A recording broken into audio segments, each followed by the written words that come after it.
This is Atsuka. Yoshika challenged me to see who can squat more weights, and I lost. So I'm hosting this week's Doki Doki Reading Club's reading. Make sure to hit the like and subscribe button.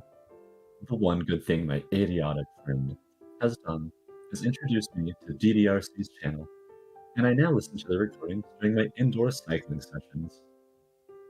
We are now in Volume 10, Chapters 1, 2, and 3. Chapter 1 is about Yoshika's smart-mouthed daughter, and Chapters 2 and 3 cover Sakura's growth into a young woman that's excited to start her own life. This is the last time I'll ever see Sakura. For nearly 2 decades, it was just me and her. She was my shadow when she was very little, always grabbing my hand very tightly with her tiny hands whenever we go to the shopping mall. I only want her happiness. Even if we are going our separate ways, maybe send me a letter every other year, letting me know how she's doing. Anyways, get a bottle of sake and invite your annoyingly loud friend over. It's time for Adashima and a chill. Chapter 1, Fantasy Sister. Sure you can! Wow. She looks so proud of herself wearing her middle school uniform.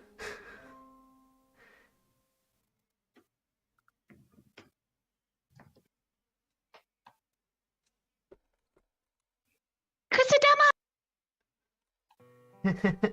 Pretty. With every piece of origami she folded, each a different shape, that look of pride only grew deeper. Finally? A helmet for Hanako! I watched her place the paper object, a helmet, on the head of the dog lying next to me. His name is gone. Ha ha ha ha ha ha ha ha. Truly, she was like a sister to me.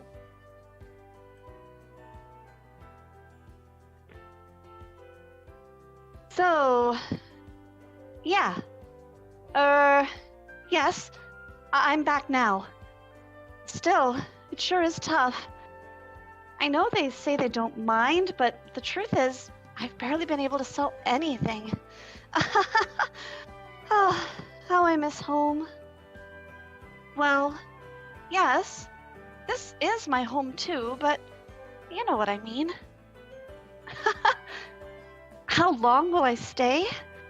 Oh, probably for 2 or so more days. Hopefully Gramps can drop me off. Right. Sorry, too many rights. Say, when I get back, can we see each other? I know, it's just seeing you makes me feel so, you know what I mean, right? No, you probably wouldn't. You do? Wow, in that case, yeah, yes, huh? You'll let me touch them? No, I definitely heard you. Your boobs? Yes. I like them, but also, Miyabi, gosh, still feels weird to call you by your first name. Are we really the same age? Huh? That's a mystery. Like you have any right to call anything a mystery. Hmm? You want to get back on topic? Right. Good idea. So, where were we? Touching. Honestly, I find it a bit scary. It feels so warm, so intense. Like my ears are about to be torn off. Like I was melting or something. Oh, my whole head goes all soft. Yeah. Huh? Oh, no. Please. Let me touch them. Please? Okay. Bye. Huh.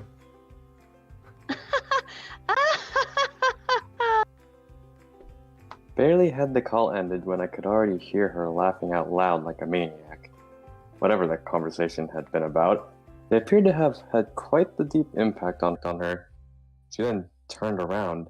As she did, so did the smile she had on her face vanish. Whoa! The sight of me standing behind her was enough to cause the girl to physically jump backwards. She was the granddaughter of the couple living next to my grandparents' house. Our visit often overlapped, and as such, we had ended up spending many summer days playing together. She had always been older than me, and while I suppose that she technically still was, she really didn't look like it at all. I wasn't sure how to describe it, but it was almost as if she had stopped growing entirely. Sometime during middle school, and not in just terms of her height, but her general appearance as well. I used to treat her like an older sibling, but now, it felt like our roles had been completely reversed. Somehow, this wasn't even the strangest thing about her. That honor went to the name tag she had stuck in her hair with the words "in training" written on it. We were currently visiting my grandparents for New Year's, as was our annual tradition. For me, this marked my 17th visit. I had decided to drop by the garden to call a certain someone and wish them Happy New Year's, and if I had to take a guess, that was likely what had brought the girl here as well. We both stood there perfectly motionless, the lights of our respective houses shining behind us as we stared at one another. I could completely understand her being shocked, but me? What reason did I have to react this way? She had already been on the phone when I first entered the scene. My first thought had been to greet her, but sensing that to be rude somehow, I had instead chosen to simply stand there and listen. In retrospect, I wish I hadn't. Even without fully knowing what the conversation was about, it was clear that it was meant to be private. Now, one might ask why you would have such a conversation out in the open in the first place, which, while a reasonable question in its own right, was hardly the most relevant one here. Tsukio? She asked while eyeing me from head to toe. Not my name. Kinda close, though. You look different from how I remember. I could say the same about her. Then again, perhaps this impromptu meeting wasn't the most representation of either of us. I went ahead and sneaked a peek at the phone she was holding. To this, the girl responded by quickly pulling the device out of my sight, all the while using her other hand to cover her face. Through the gaps between her fingers, I was able to see her eyes frantically jumping from left to right. A lot was seemingly going on, but at the same time, we were still more or less in the exact same position where we'd started from.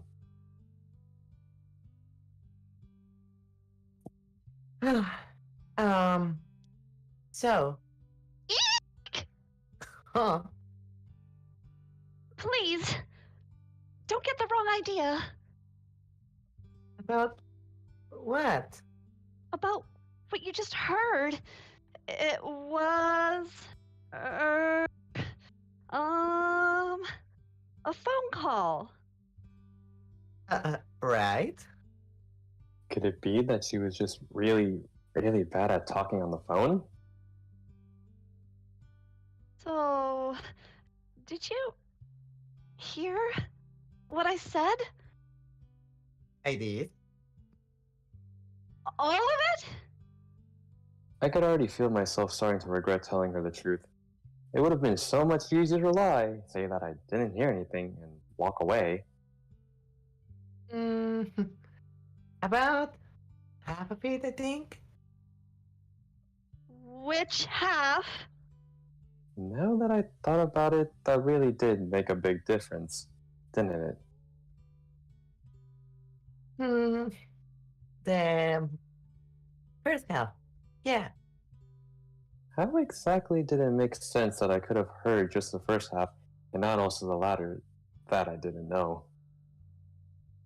Oh, the first half. I should be safe then. Right? What was she asking me for that for? From my childhood playing partner to a weirdo neighbor. I couldn't help but sigh at the absurdity of the world. Are you happy? The girl asked me all of a sudden, her eyes still spinning. This wasn't actually how she was planning on changing the topic, was it? Was it? For something clearly meant to be nothing more than a desperate excuse to move the conversation along, I ended up putting quite a lot of thought into her question.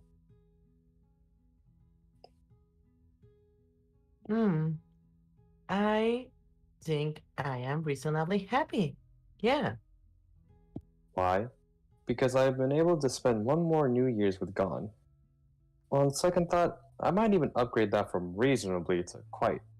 Barely had I given her my answer when the girl had already begun making her escape towards her grandparents' house, all the while spinning, a spinning top. And you? Why did I ask her that? Did I really care? Or was it just an old habit? The girl stopped spinning, turned around, and snapped both of her fingers at me. Or at least that was what she tried to do. While her fingers did make a sound of some sort, it was hardly what I would call a snap. There's your answer. Huh? Refusing to elaborate further, the girl then ran away, for good this time. I was left standing there dumbfounded, only to be brought right back to reality as I heard a loud scream from inside the house. It sounded almost like a cat whose tail had just been stepped on. Not that I had ever seen anything like that, of course. It was simply the first thing that came to mind.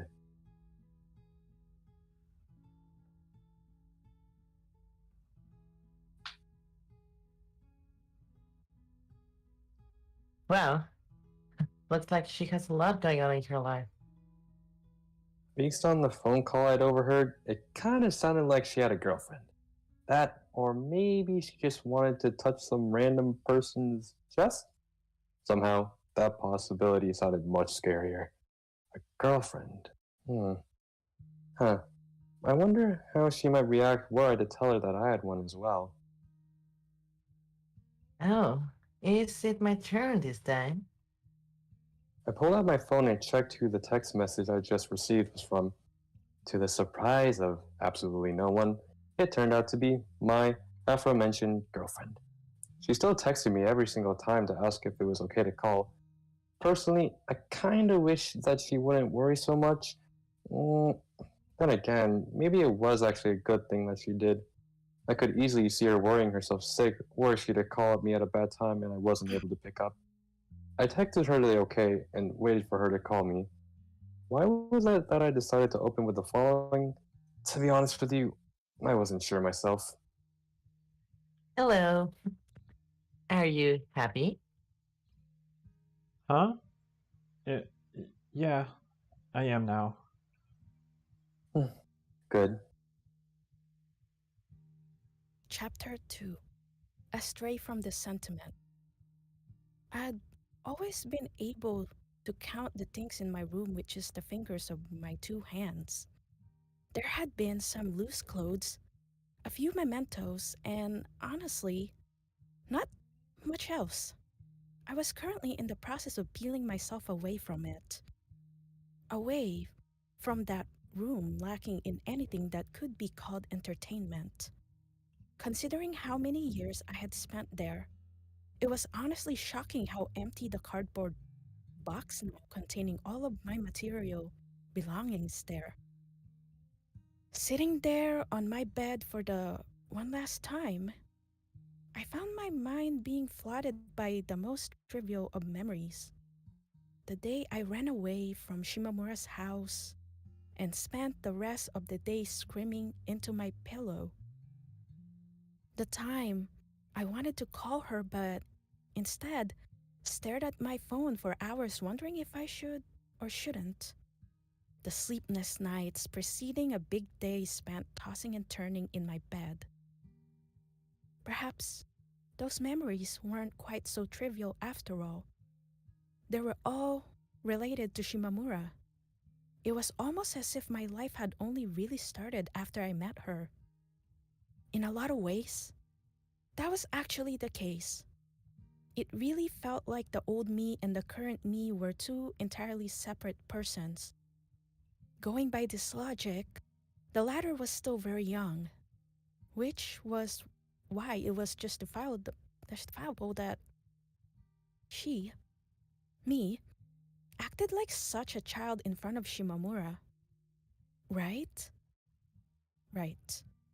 The walls and the ceiling of the now empty room were both the same color, both equally lifeless. I'd been living my life the same way I always had just until yesterday. Yet already, the air felt thick with dust, as if not a soul had been here for years. Lifeless truly was the word to describe the atmosphere of the place. Had my mind already taken a head start to my new life? Perhaps. It was currently that strange season between winter and spring, leaning slightly more towards the latter.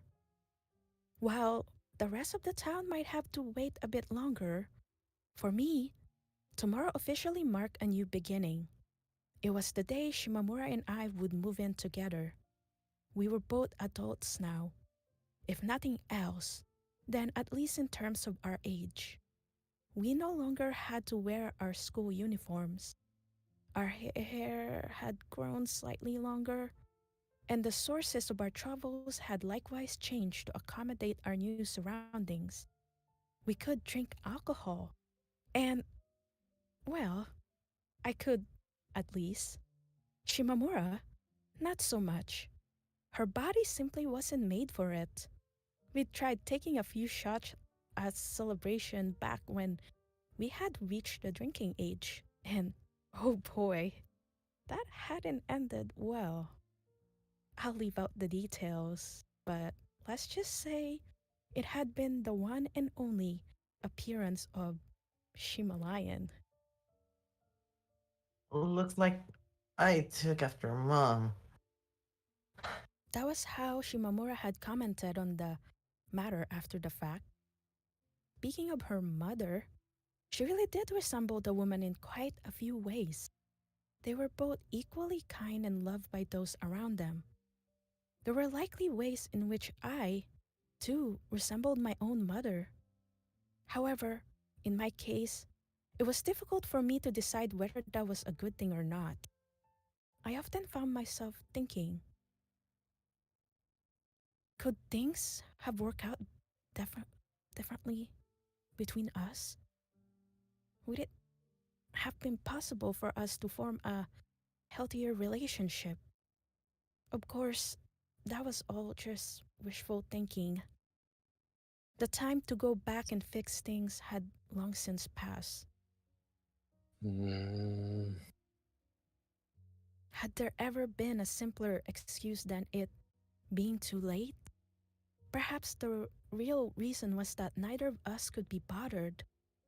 When you actually thought about how much work it would take, how much effort it would require to fix our broken relationship, That sounds like Shimamura. there was no reason that realization should have made me happy as it did. I spent the next few moments like that, reminiscing about the past, before realizing what time it was and promptly exiting the room. The sound of my footsteps as I made my way down the stairs sounded exactly like it had back when I had still been in high school. I remembered talking about how my room was on the second floor with Shimamura once. She sounded really jealous, although to this day, I couldn't tell you why. Once downstairs, I poked my head into the living room, only for my eyes to meet those of my mother currently sitting on the sofa. The woman scanned me from head to toe before opening her mouth. Do you want dinner? I'm eating outside. Sure. That was all she said to me before once again turning away. I did the same and quickly made my way to the front door. Was this how everyone interacted with their parents? I had to imagine that Shimamura's final night at her childhood home was at least a bit more lively than this. That, or perhaps not. How would I even know? Speaking of, how was her little sister going to react? Would she cry? If she was really as similar to me as Shimamura claimed, then that wouldn't be completely out of the realm of possibility. She might even cling to her and beg her not to leave if that was the case. And what about Shimamura herself? How was she going to take that? Before I knew it, my thoughts had once again shifted away from my own family to Shimamura's. It just went to show how little the former really meant to me. Same thing with my mother. Even if one of us did have thoughts about the matter, I doubt we were ever going to discuss it. How did it feel for a parent to see their child leave home? For their family to permanently shrink? Seeing how I was likely never going to have children of my own, the chances were that I wouldn't ever get to know. After a bit of walking, I was met by just the sight I had been hoping for. The lights were still on. Good. I hadn't actually checked whether the place was still open before coming here, meaning that if it hadn't been, we might have needed to significantly alter our plans. Much like all those years ago, the restaurant's unique color scheme consisting mostly of red and yellow caused it to stick out like a sore thumb compared to other buildings in the area. Then again, perhaps that was the point. Leaving those sorts of thoughts behind me, I swiftly made my way through the parking lot and had a look inside. When was the last time I had used this door and not the one in the back? Welcome! Oh? I immediately recognized the person greeting me as my former manager, and she quickly recognized me back. Coming in as a customer today. With her arms remaining closed, she waddled her way over to me with ridiculously large steps. It had been years ago, yet despite that, the woman still appeared exactly like she had the day we'd last met. Her pronunciation hadn't gotten any better either. Good evening. Welcome, welcome! I know it's been a while since I stopped working here, but I had not visited the restaurant once since graduating high school and promptly quitting my part-time job. And with us moving away from this area entirely, the chances were there wouldn't come a second time after this. That combined with the fact that I wasn't much of a food person was what had compelled me to choose this restaurant in particular. I'm moving away tomorrow, so I thought I would drop by to say goodbye. I see, I see. The woman replied while nodding her head. Apparently, she hadn't, as it was only a few moments later that she added the following. Like, goodbye, goodbye. Yes, exactly. I'll miss you. Mm, really? Oh, no, likely not. She laughed. I'd figured as much. That said, there was something quite relieving about seeing the woman act like her old carefree self after all these years. While some things kept changing, others remained the same. So, what would you like? We have everything here. Sure they did. Let me show you to your table. I ended up being seated at the table nearest to the front door. Sitting there, I couldn't help but find myself reminiscing about the time I had worked here as a waitress. My china dress had been quite popular among the clientele, I heard. Not that I cared what others thought, except for one person. So, you're now old enough to smoke, right? Shouldn't you have asked that before finding me a seat? Not only that, all of the seats here were smoke free, so I wasn't really sure what the woman was getting at. Still as boring as ever. Hmm, thanks. I ordered today's special, prompting the manager to disappear into the kitchen area. A girl quickly appeared to take her place. She was wearing a uniform, though, unlike the china dress I'd been made to wear, this one didn't randomly leave a part of her body exposed. Had the times finally caught up? That was one of the many thoughts that crossed my mind as I sat there waiting for my food to appear.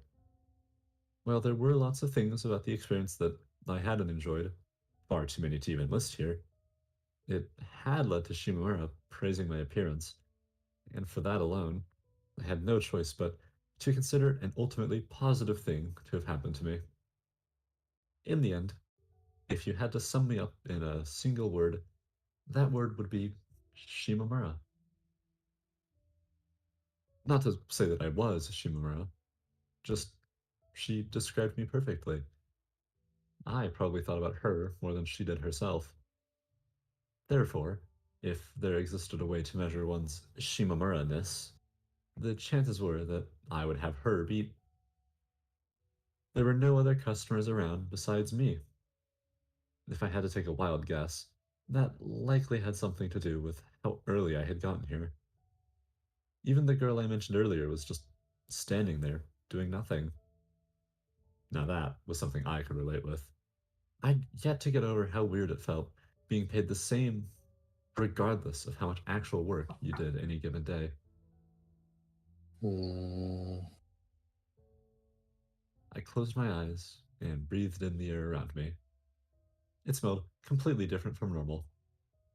I had spent my entire life, all those years, here. Yet come tomorrow, I'd be leaving it all behind. Don't get me wrong, it wasn't as if I was running away from home. Rather, I had found myself seeking something that could only be found elsewhere. I felt no reluctance to leave everything I currently had behind, and it was exactly those feelings that I was missing. To put it short, I wanted something to attach myself to. Why? I wasn't sure. And yet, I sought it regardless. I suppose it would be fair to say that what I was going through right now was very similar to how one felt the night before getting married. Not that I'd ever been married.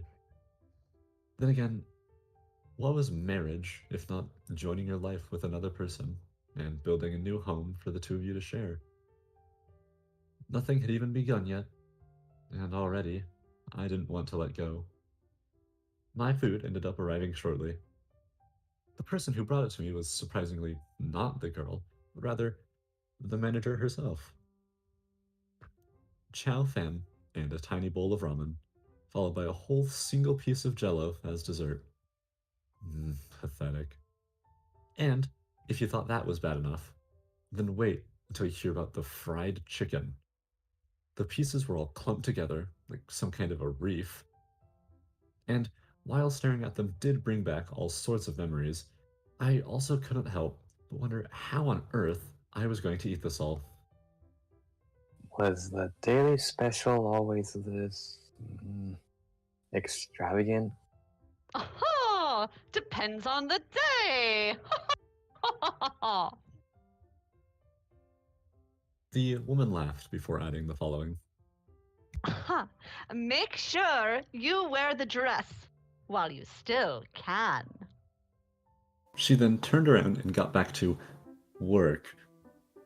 What an ominous thing to say. I found myself thinking quite hard about the woman's remark. Wear it while you still can, huh? Personally, I would have thought it was something you could wear regardless of your age. Was it not? I decided to go with the former. Rubbing my belly as I made my way back home, there was only one thought that crossed my mind. Those pieces of fried chicken really had been too much.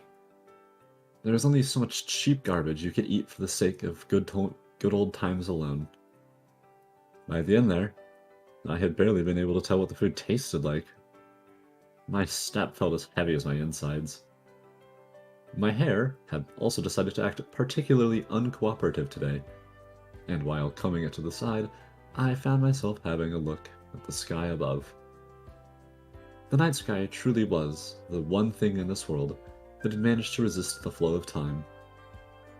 There were so many people out there who I would never get to meet again, so many paths that I would never be able to walk down, and yet the sky remained exactly how I remembered it from all those years ago. Had someone told me that this was the sort of future that awaited me back in high school, one where I actually felt some sort of attachment to what was happening around me, I'm almost certain that I wouldn't have believed them. Conversely, now that I was here, ever going back to that mindset was the last thing that I wanted to do. If it isn't Adachi! Chi-chi. Was that supposed to be referring to me? I quickly turned around, only to meet eyes with Hino and Nagafuji. It had been so many years since I had last met the two that I couldn't even recall where it had happened. Yet, if I was being honest, neither of them really appeared to look any different. Hino was carrying a fishing rod on her shoulder, and as for Nagafuji, she was spinning her index finger around for whatever reason. Completely unprovoked, the two then began circling me. The two. Or was it perhaps the three? That's right. It appeared that a third person had joined the circle at some point. Upon closer inspection, I was able to identify her as none other than the strange blue-haired girl who I had had the pleasure, or displeasure, to encounter quite a few times over the years. Unsure as to how I was meant to react here, I found myself standing completely still. Not that I could have moved much, even if I wanted to. This charade lasted for about 5 more laps in total, after which Hino and Nagafuji turned towards me with wide smiles on their faces. That was all. Take care of Shimamura, alright? Bye bye, Chi-chi. Wish you the best. And with that, they ran off. I attempted to respond with some mixture of okay and thanks, though I'm unsure whether my voice was able to reach them in the end. It was quite strange, wasn't it? There was a chance, and a pretty good one at that, but this will be the last time we ever saw one another. And yet, unless you knew about it beforehand, will you be able to tell that based on the way we had to act here? Perhaps it just went to show how superficial our relationship had always been. How cold of a person I was. For the most part, I had no interest whatsoever towards the other people, and given that, it only made sense that they wouldn't care about me either. Assuming that person was the real me, then who on earth was the me who kept chasing after Shimamura? The question was one I often found myself thinking about. Anyway, Evening.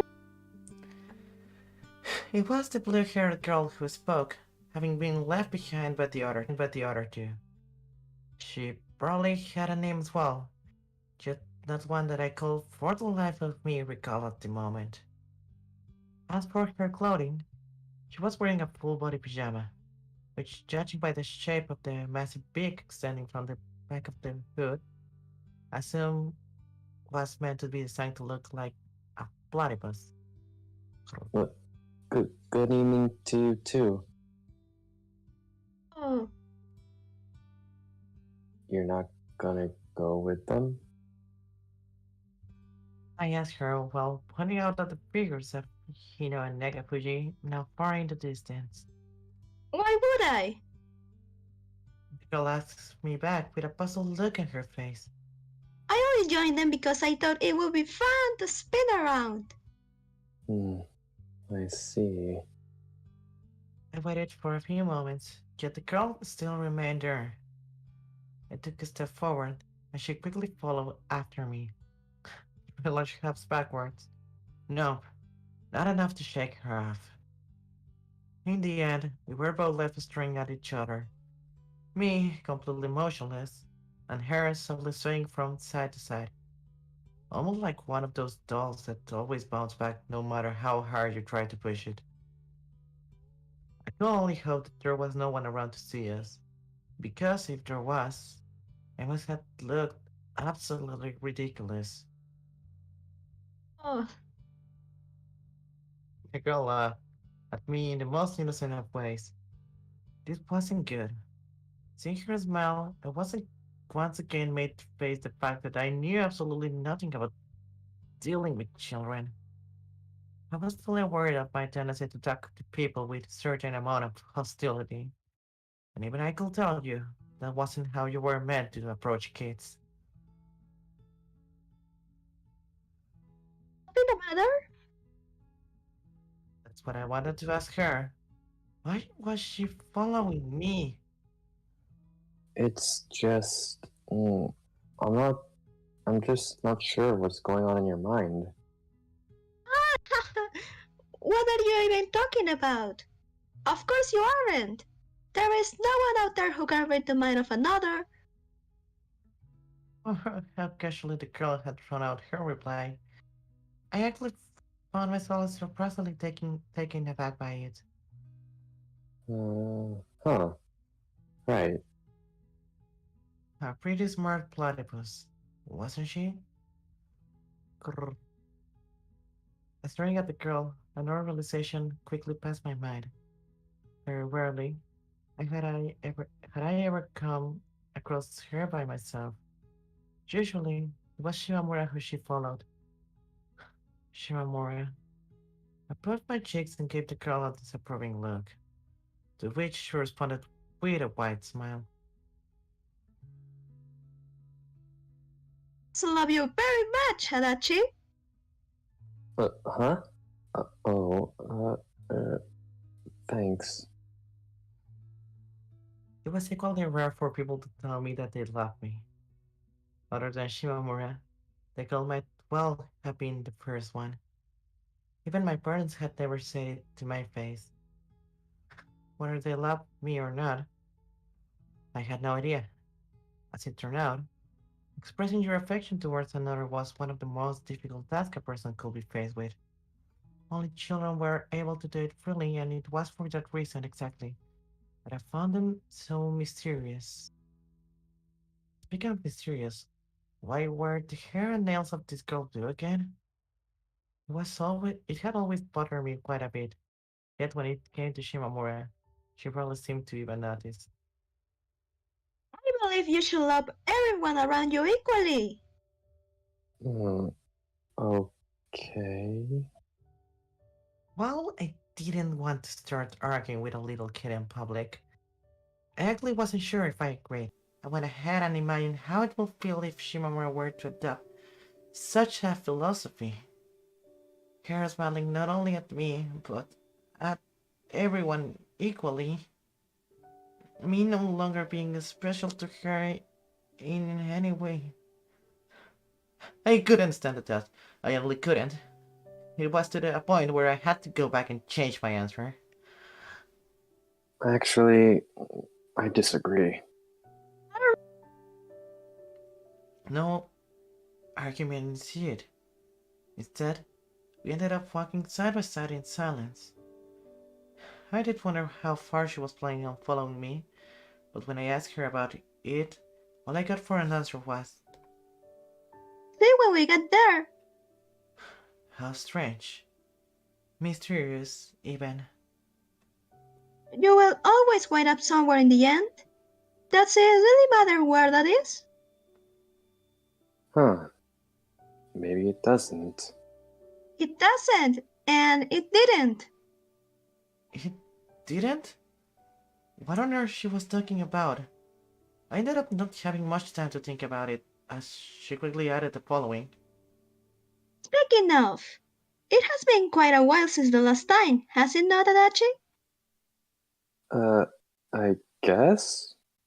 About 6,199 years to be exact. What? Ha ha ha! Good to see that you're still in high spirits. Instead of an answer to any of the 1,000 questions that had popped in my mind, all I ended up receiving was yet another innocent smile. The very first thing I heard as I returned home was my mother's voice.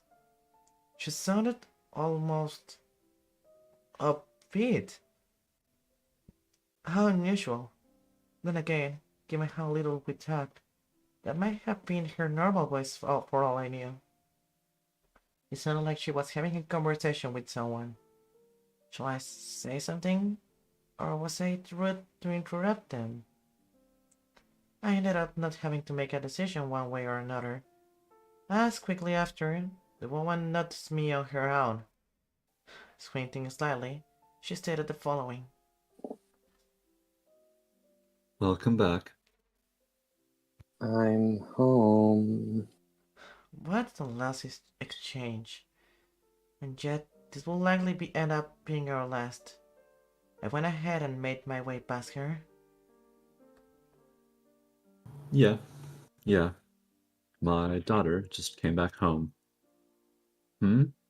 Why? After a moment of hesitation, the woman turned over to my direction and handed me the phone. What? What now? She said she wanted to talk to you. Who did? A heavy sigh left my mother's mouth, as telling me to just take the phone already. I did as told, and pressed the device against my ear. Who could it be? A relative of mine? No one really came to my mind. Hello? Howdy, Adachi. You're... Immediately, I could tell that the person on the other end of the call was none other than Shimamura's mother. Out of all people I knew, she was the only one who spoke in such a ridiculously cheerful tone of voice. It seemed that at some point, our mothers had come to know each other quite well. I was pretty sure that Shimamura was more familiar with the whole situation, although, now that I thought about it, we'd never really discussed the details of it, had we? There were a great many things that popped up into my mind whenever I had the opportunity to see her, but that wasn't one of them. Shifting my attention towards the matter at hand, Shimamura's mother had something she wanted to talk with me about. What could that be? I'm just going to take a wild guess and say that it likely had to do with her daughter. Mama Shimamura A. Reporting in. Right. Mama, eh? Did that imply the existence of Mama B?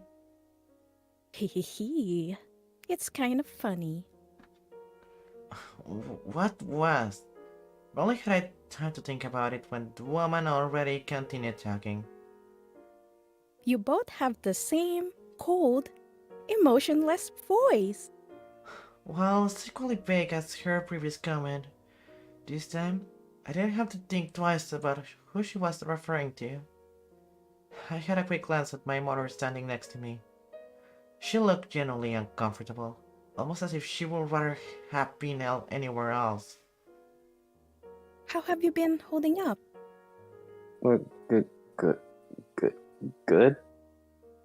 I was instantly reminded of that thing Shimamura had made me do all those years ago. Even now, we still sometimes went through the routine, and each time, I felt like I was going to die from embarrassment. Ara, I must say, Adachi, you have quite the strange haze. What? I hope you're prepared. Because if there's one thing I know about our Hougetsu, it's that she's as high maintenance as they come. The woman went on to list all sorts of negative things about her daughter, like how she was super messy, couldn't stick to a schedule, and sucked at cooking. I honestly couldn't believe my ears. From my point of view, Shimamura had a genuinely good grasp of her life, at least more so than me. Yet the way her mother described her, it almost sounded like she was talking about an entirely different person. Then again, perhaps that was simply the way family worked. When you share a roof with someone, it was easy to become fixated on their shortcomings. Me, on the other hand, I was able to see Shimamura in her entirety. Are you a cooking man, Adachi? Not a man, so Well, a cooking girl then. I don't really know how to cook, if that's what you're asking. Bring me that sort of joy it appeared to bring certain people, and so I had never felt the need to get good at making it. Oh, but I did once make okonomiyaki for her, if that counts. Right, that did happen. Huh? Ara, I assume. I wasn't there, obviously. Right. This was so difficult. Not to say that I disliked talking with her, I was just terrible at it. If I had to take a guess, I imagine that my mother also felt that way. Even if Shimamura is as high maintenance as you say, Hypothetically, of course, I went ahead and added in my mind. I'm gonna do everything I can to support her. I do that, and as I did, Shimamura too would be there to support me in her own way. That was what I wanted to believe, what I chose to believe. Huh, how admirable. Thank you. I will also say that Hougetsu can be a real sleepyhead. So if she ever refuses to get up, don't hesitate to give her a good old kick on the butt. And what if she's sleeping on her back? Really? That was my biggest concern. Well, in that case, you just need to turn her over and then kick her. Why was it that the woman wanted me to kill her daughter so badly? If I'm being completely honest, I'm not even sure if I had it in me.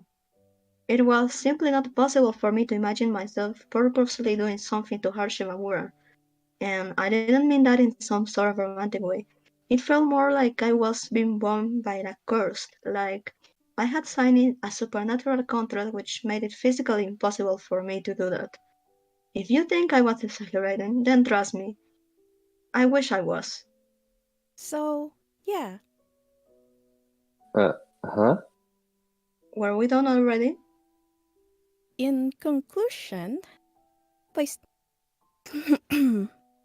please take good care of my idiot daughter.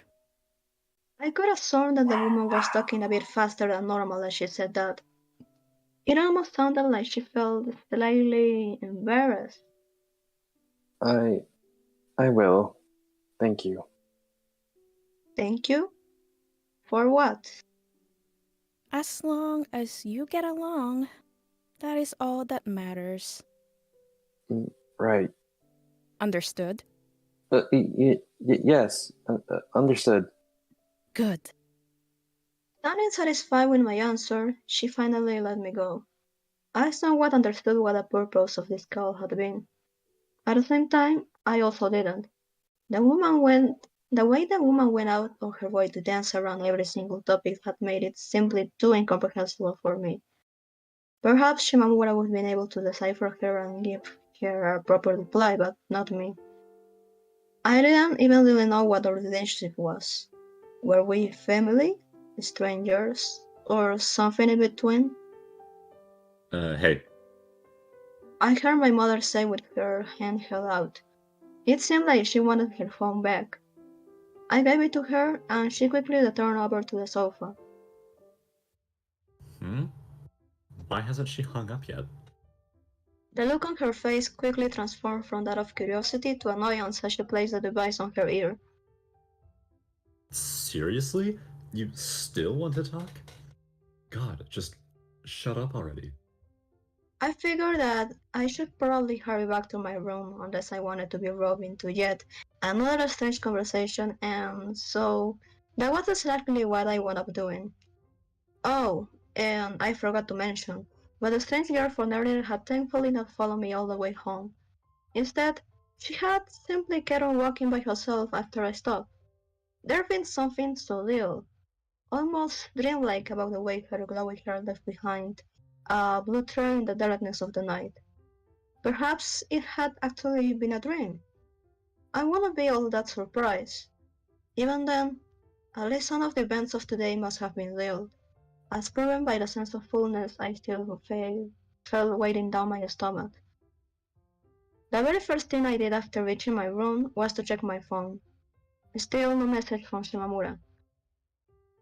I sent her a text a while earlier asking if it was okay for me to call her, though judging by her lack of response, it might be that she was already in bed. It used to make me terribly anxious whenever she failed to reply to my messages, and even these days, it was hardly something that I enjoyed. The big difference that was over the years, I gained enough confidence to be able to tell myself that she was going to respond eventually, that she wouldn't just leave me. Shimamura was a truly kind person, and unlike back when we had first met, she no longer tried to hide it. While a part of me wanted to say that I have been what caused this change in her, that also sounded like the height of hubris. I flicked on the lights, hopped onto my bed, and rested my back against the wall. Holding my phone with both of my hands, I then proceeded to wait for Shimamura to message me back. I couldn't even begin to count how many times I had done this exact routine, and yet, come tomorrow, it would be no more.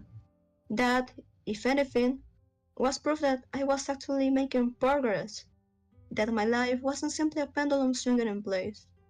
The closer I got to it, the harder it became for me to comprehend that this was actually happening. It was as if my mind was shattering at the thought of the dream I had felt was forever beyond my grasp, becoming reality. Sometime later, my phone at last rang. I didn't even bother checking who it was. Only one person ever texted me. Sorry. I was in bed. I know. I couldn't help but laugh a little. A few more moments passed, after which Shimamura finally called me. Hello. Evening, Chichi. Is that just what everyone calls me now? Huh? Who else does? Forget about it. I leaned more towards the wall, and doing so would have shifted my eyes towards the ceiling lights. The lamps in my room had never been all that bright, which allowed me to stare directly at them without having to look away. Good evening. Yeah. Now then, I assume there isn't something you needed to tell me? Nope. Just wanted to hear your voice. Hear her giggle on the other end of the call. You'll have just waited for tomorrow then. We're going to be seeing each other every single day from now on. I cannot tell you how good it felt hearing those words come out of her mouth. It was like winter had turned into spring inside my body. Right. I guess that means no more phone calls then either. It doesn't have to, does it? There's no law against calling someone inside the same house. Yeah. Maybe we could install a string phone. Truth be told, I never actually used, much less build one of those. I just knew that they existed. How might Shimamura's voice sound like coming through a string and a pair of tin cans? I really wanted to hear it now. More than that, I wanted to hear every variation of her voice. I wanted to create an archive of them in my mind, which I could then listen back to whenever I felt like it. Leading me to me wanted to hear her voice again. It would be a self-fulfilling loop, a cycle of endless joy.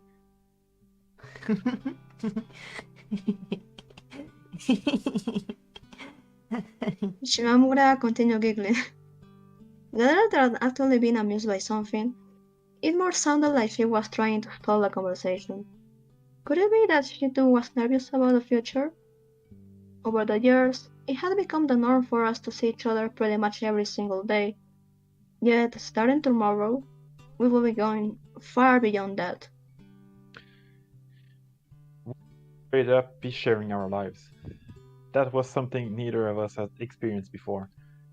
While that did mean that there might be downside to it that we weren't able to anticipate, the positive aspects were, without a doubt, going to outweigh them. It's kinda crazy to think that we're going to be living together from tomorrow onwards. Are you against it? If I was, would I have spent all the time looking for an apartment? No, it's just Just what? it makes a real hassle. I still gotta pack all my stuff. Blah. Blah. I repeated after her.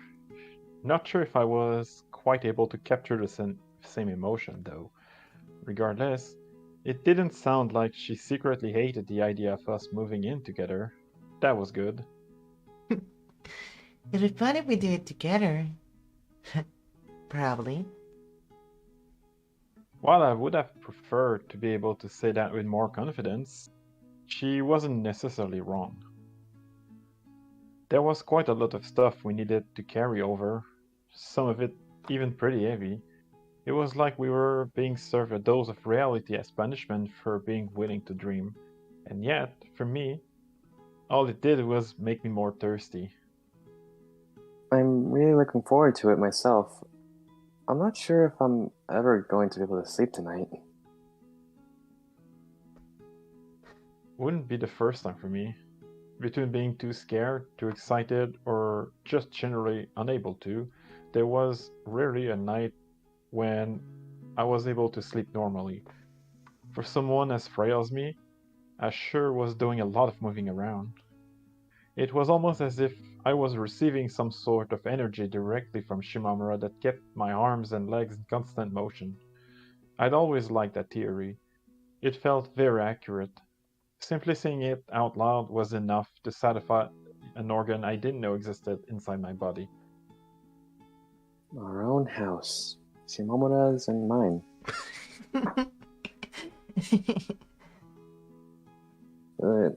That's one firm laugh. Sorry. I was gonna nod my head, but ended up laughing instead. How did that explain anything? What exactly was she laughing at? Even now, there was still an aspect to her that I wasn't fully able to wrap my head around. Normally, you'd say, mine is Shimamura's. Don't like you to flip it the other way around. Right. I guess you would say that normally. As it turned out, my normal was a bit different. It's because it would all be meaningless without you.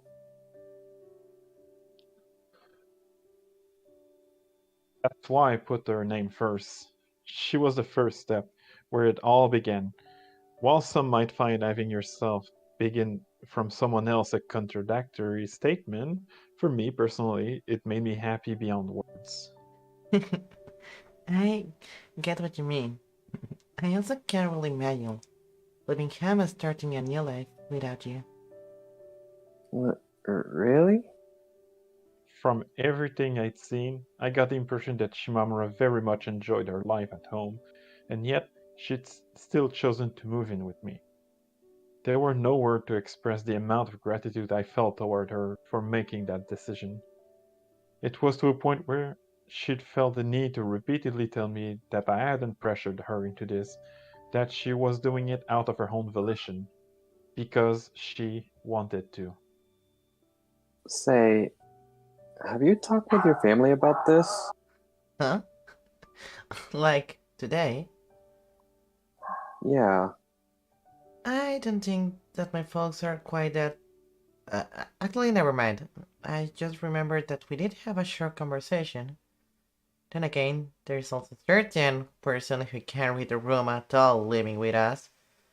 So I guess that balances it out. Actually, can she even read in the first place? Sometimes I just don't know. Well, I didn't really get that last part. The gist of it, of what she was saying, seemed to be that it was normal to talk with your parents about moving away from home.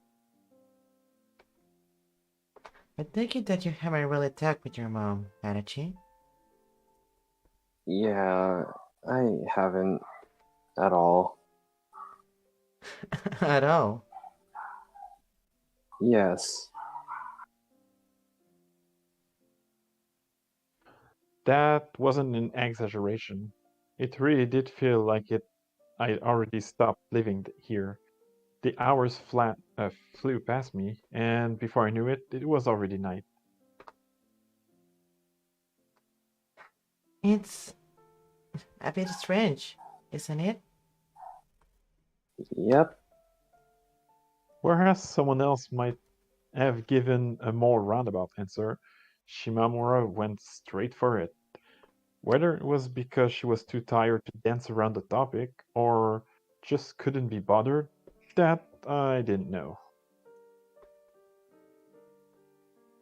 Then again, you're always a bit strange, Adachi. Huh? Moving along. Were we really just going to leave it at that? I guess so. Still, to be fair towards myself, I did feel like I'd gotten slightly better at maintaining my composure around Shimamura compared to how I had been before. Slightly. You might be a little strange, but not in a weird way. Thanks. It would be nice if every mother was able to perfectly understand their child, and vice versa. But life isn't always so simple. I'm speaking from experience when I say that it takes serious effort, both mental and physical, to get along with another person. The fact that you and your mother don't is totally understandable. Right. That was more or less how I felt about the subject too. I'd be lying if I said that it didn't bring me quite a bit of joy to hear that Shimamura agreed. And still, just because there isn't much of a relationship between you currently, doesn't mean that it has to stay that way forever. Like, there was a time when we were just ordinary classmates. We didn't live close by to each other. We hadn't been together in our past lives. Well, I assume at least. Regardless, you get what I'm saying, right? If it really was the case that relationships required some sort of pre-existing connection, then there'd be no way that we will ever even have gotten to know each other. Yeah, right. That makes sense. It'd been purely by chance that we ended up meeting. While there had been plenty of decisions along the way, made with the sole intention of getting us to where we were right now, the one that had started it all, the decision to go up to the second floor of the sports gym that fateful day, hadn't been passed on anything but us simply feeling like it. If it had happened once, surely it could happen again, right? Perhaps. And yet, I've been so focused on Shimamura that thought never even crossed my mind. It was honestly shocking just how simple-minded of a person I was. I don't need anyone else. As long as I have you, I'm happy. I owed everything I was, my entire world, to her. For as long as I continued seeking Shimamura, I had nothing to lose. Well, if you really feel that way, then I'm not going to try to change your mind. Thanks. Her voice as she said that felt so soft, almost like she was singing a lullaby. I found myself leaning forward and hugging my knees by instinct. A few moments later, I heard a light yawn leaving Shimamura's mouth. It's weird. I just woke up and I'm already feeling tired. Do you want to end the call soon? That's something I haven't heard you say before. I want to leave something for tomorrow as well. Oh, no. I'm sure that we'll have plenty to talk about. The conviction in Shimamura's words, something rarely heard in her voice, caused my chest to tighten with happiness. She was right. If there was one thing the two of us would have going forward, it was time. I went ahead and pressed my back against the bedroom wall. On the other side of it, I could feel Shimamura leaning against me. Right. Let's continue this conversation tomorrow. Sounds good. Between the future that awaited me and the promise we just made, which one made me feel happier? I'm going to cheat and say both.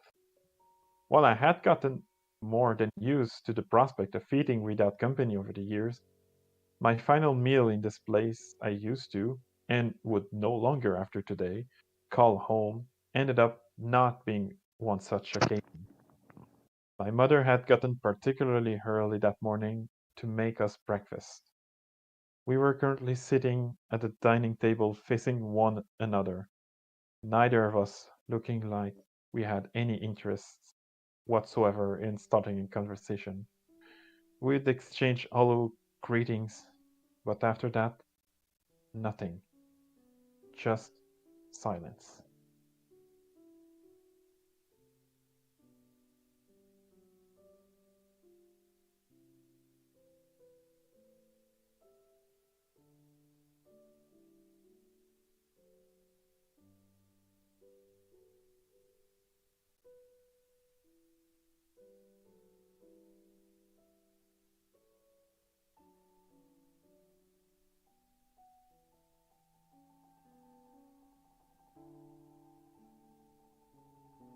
Eat up. Eat up. The woman finally stated, the tone of her voice sounding equal part bored and awkward. Yeah. I went ahead and grabbed myself a piece of toast. Watching me nibble small pieces off of it, the woman proceeded to get started on her own salad. While people normally ate their food, the word I'd use to describe her was consume. Nothing about her appearance gave the impression that she was particularly enjoying the process. It felt much more mechanical, like something she did solely out of necessity. While it was difficult for me to say myself, I had to imagine that it wasn't all that different from how I looked as well. Normally, we would already be done by this point. Yet, here we still were. Still eating. It was as if the woman's presence was making it increasingly difficult for the food to pass down my throat, and I could only assume that those feelings were mutual. Had it always been like this? Had we always been this distant? The answer to both of those questions was a resounding no.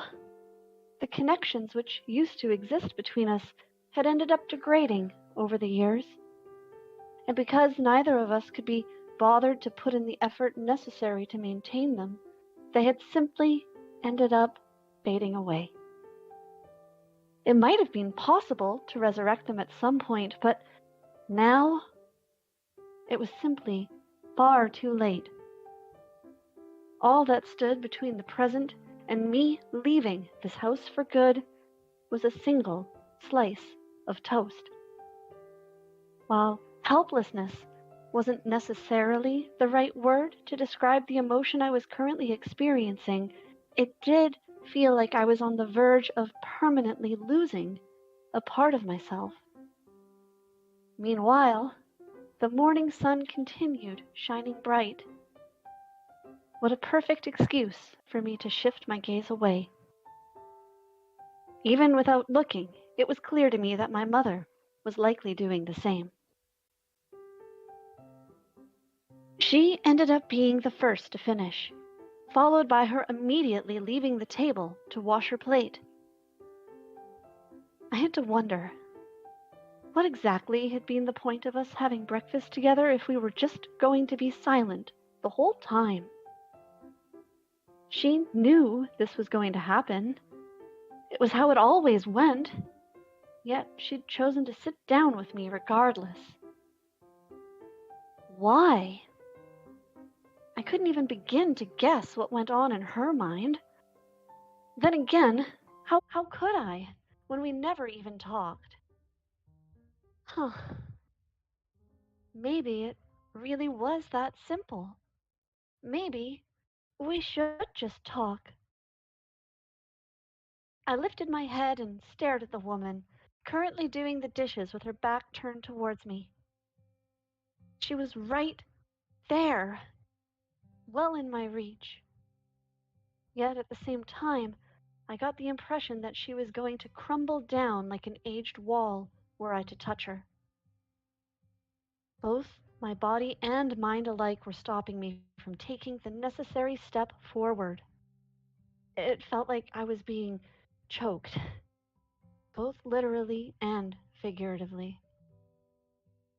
I desperately looked around in an attempt to find something, anything that could be used as a bridge to start a conversation.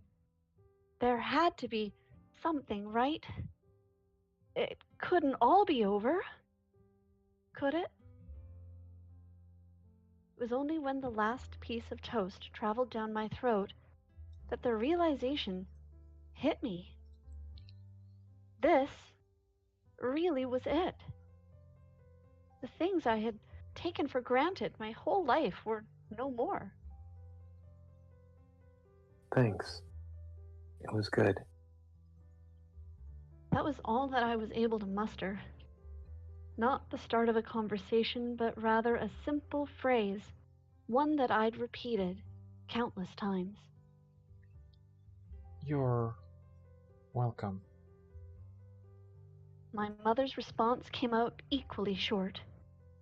If there had still been some sort of a thread left connecting us, it was now fully severed.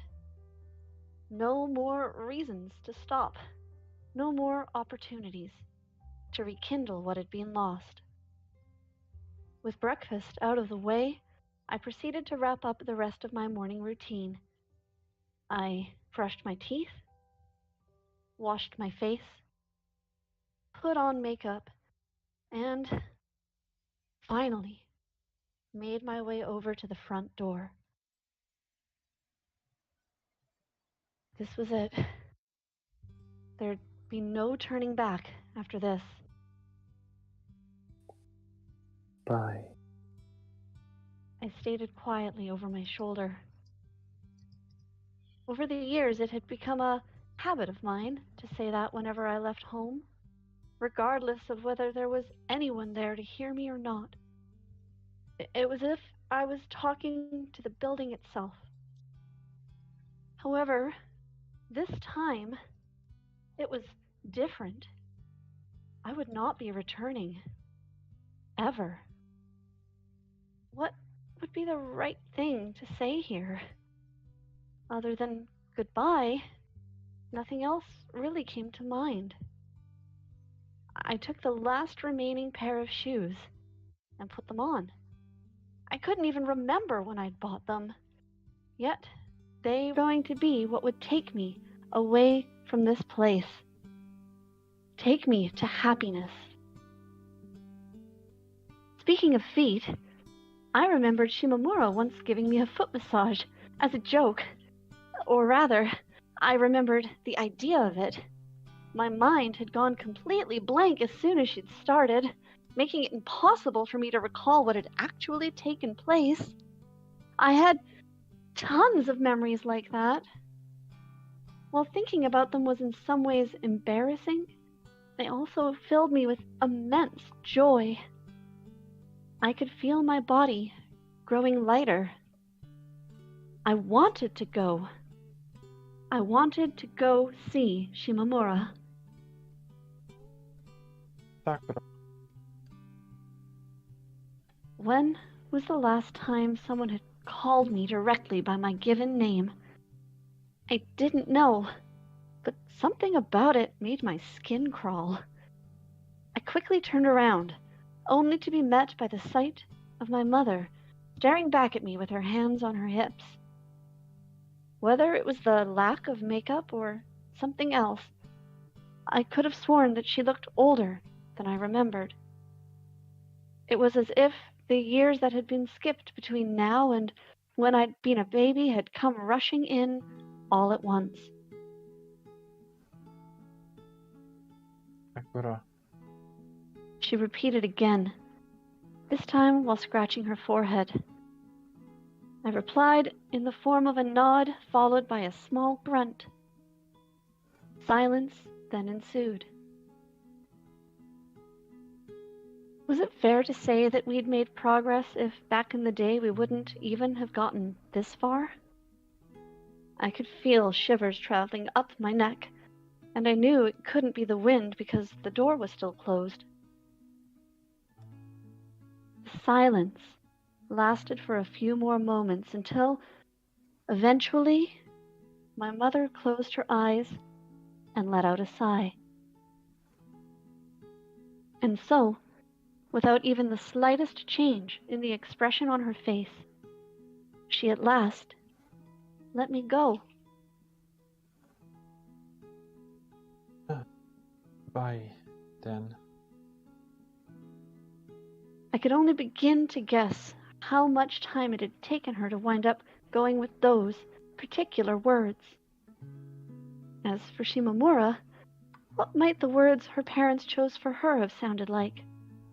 Probably not quite so conclusive, so final. Yeah. Having finally finished putting on my shoes, I then turned around, placed my feet firmly against the floor, and leapt off. Through the front door and into the cold spring morning I ran, with the sound of my footsteps lagging behind me, gently stroking my hair. Never before had I felt this free of all baggage, free to go wherever I wanted.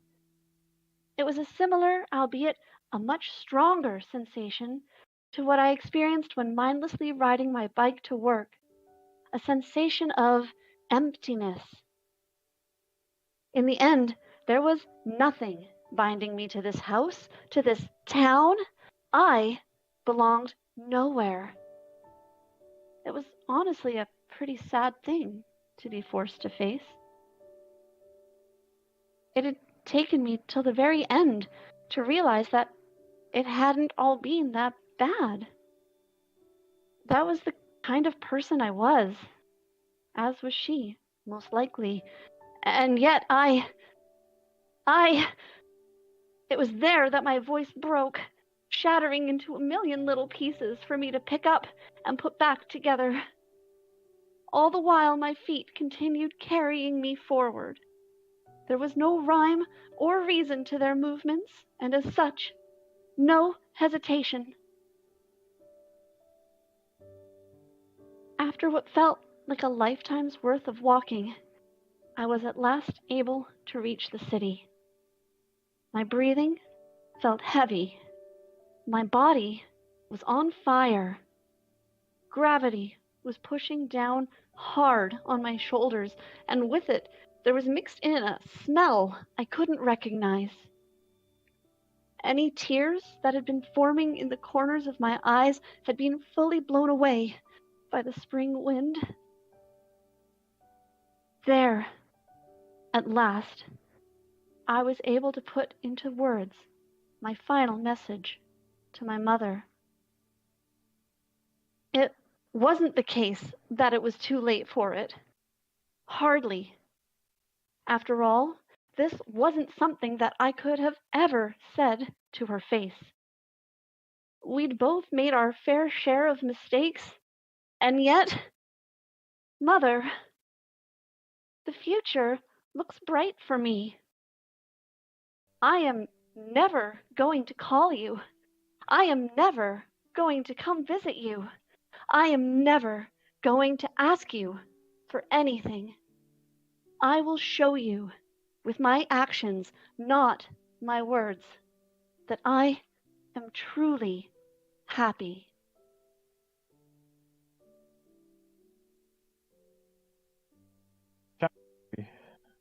Be yourself. Can't help but feel like I blew it. Right now? When my daughter left home, Oh, tell me more. and here I was, hoping you wouldn't be interested and I'd finally get some peace. No way! Actually, let's take a step back. Why did you even come here in the first place? My daughter moved out as well. That's why. You think that's a good reason? Sorry, not. My friend! Yeah. Want me to cheer you up? As in? Ara, I was thinking about singing a song. Please don't. Why? Why not? Why? Please die. Anyway, you mentioned screwing up something. Could you not switch topic like that? But, yeah, it's hard to explain. Oh, that might be a problem. I'm not very good at paying attention to complicated stuff. You always make everything about yourself, don't you? I don't even know how to put it into words. It's just, I wanted to wish Sakura goodbye. But then it hit me that she was never going to come back. The more I tried looking for the right words, the more I realized that my whole approach was wrong. So, yeah, I blew it. Doesn't look like it was that difficult after all. Huh? I guess not. So, do you feel better now? I guess. Ara, I knew I was a good listener. More like a bad listener, if you ask me. What? You might feel proud of yourself for making that joke, but trust me, you're not the first one. Somehow, I'm not surprised in the slightest. Anyway, what about you? Me? I knew this would eventually happen, so I can't say that I'm all that shocked. Besides, I still have one daughter at my home. Right. The years really have flown by. It feels like yesterday when Hougetsu was a little girl. True that. Time is the great equalizer. Do you have any regrets? Regarding your daughter, that is. I wouldn't call them regrets, per se. It's more a general feel of uneasiness. That's a good thing, no? I suppose you could say that. For what it's worth, I personally think that you did a good job. She's a good girl. Is she? I'm her mother, and I honestly can't even tell. Come on. Don't be so hard on yourself. You raised her to be able to stand on her own 2 feet.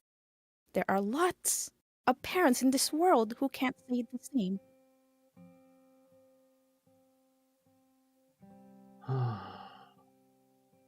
Also, if she's not going to come back home, then all you need to do is go visit her, right?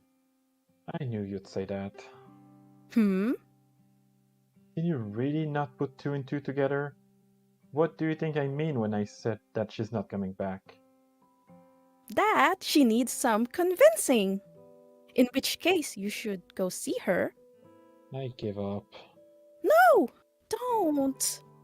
Every now and then, I find myself getting jealous of you, and every time I do, I hate myself for it. Ara, that's quite the thing to say to someone. In any case, the answer is no. There is no hope for me and Sakura. Perhaps it's for the best for the both of us that we go our separate ways. Huh.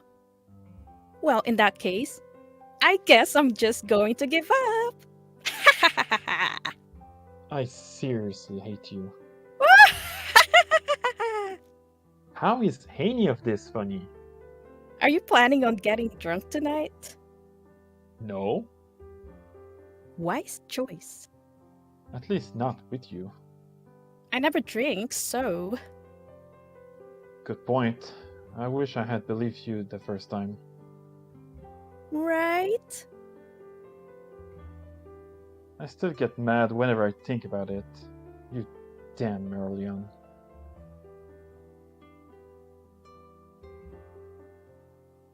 Alright. Chapter's done. Yeah. Thank you, everybody.